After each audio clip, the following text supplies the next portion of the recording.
How are you? Welcome to our lesson. Today we shall learn about the adaptation of alveolus to gaseous exchange. However, before we go to the discussion of the adaptation of alveolus to gaseous exchange, I want us to review the previous lesson. So in our previous lesson, we learned about the lung. We learned about the lung. We learned about the respiratory system. Okay. What do we say the respiratory system of a man is composed of? What do we say the respiratory system of a man is composed of? Probably you said that it is composed of the nostril, that is the nose, the larynx, pharynx, epiglottis, trachea, bronchi, the lungs. And inside the lungs, we say there are some small air holes. What is the name given to the small air sacs? The small air sacs, we say they are called the alveoli. So today, our business today is discuss about the adaptation of the alveoli to perform its function. Now, I want us to observe this first diagram here. Okay. What can we say, or what can you see in this diagram? What adaptations of alveoli are able to notice in this small diagram?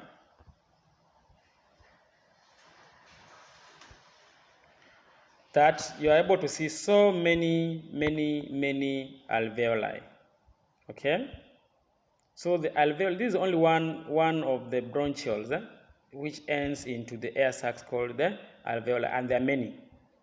So what do you think is the purpose of the alveoli being many? Okay? So there are many in order to increase surface area for gaseous exchange. What else can you say? Yes, they are lined with a dense network of capillaries. Okay? So they are lined with a dense network of capillaries. Good. So they are lined by a dense network of capillaries. What do you think are these dense network capillaries for? This is to facilitate gaseous exchange and also to transport the respiratory gases to and from the alveoli. Is it clear? Good. So there is also this diagram. What adaptation of the alveoli are you also able to see here? Look at this fluid here. There is a fluid here. Okay? So this fluid, as you can see here, we can say that the inner lining actually has got fluid, or is there is fluid. Okay? There is a layer, or it is moist. This moisture is to dissolve the respiratory gases as they pass across. I think I'm able to see oxygen moving in. Okay. So before oxygen moves into the blood here, it has to dissolve in the fluid here. So they are moist in order to dissolve the respiratory gases as they pass across them. Sawa.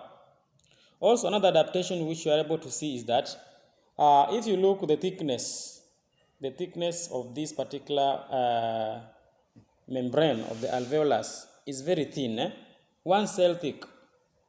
Okay, it's only 1 cell thick.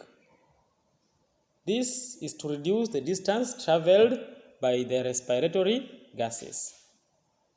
So we can say that the the alveoli have got the following adaptations. One is that they are many. to increase surface area for gaseous exchange. Number 2 is that they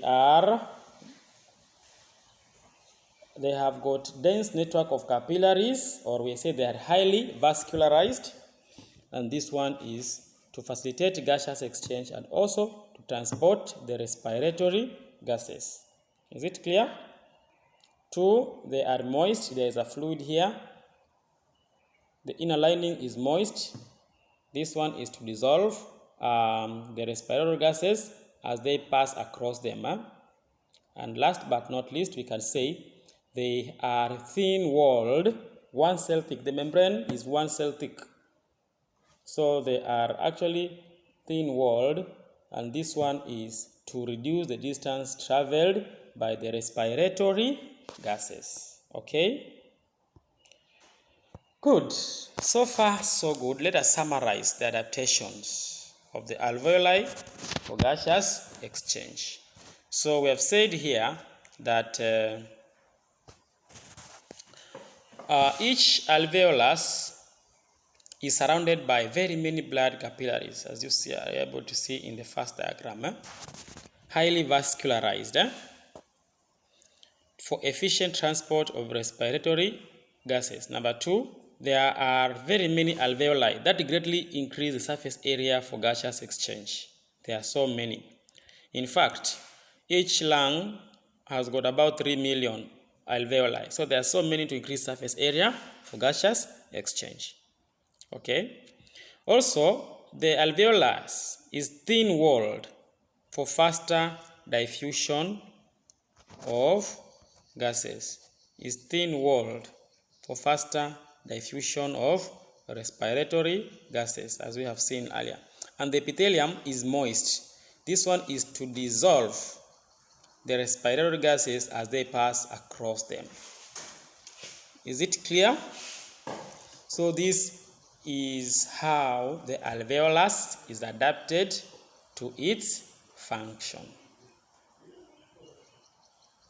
Good. So, what have you learned today?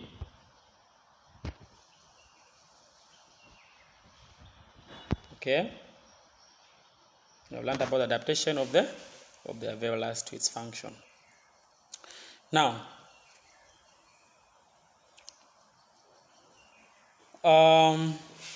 what do you think is the purpose of the alveoli being many?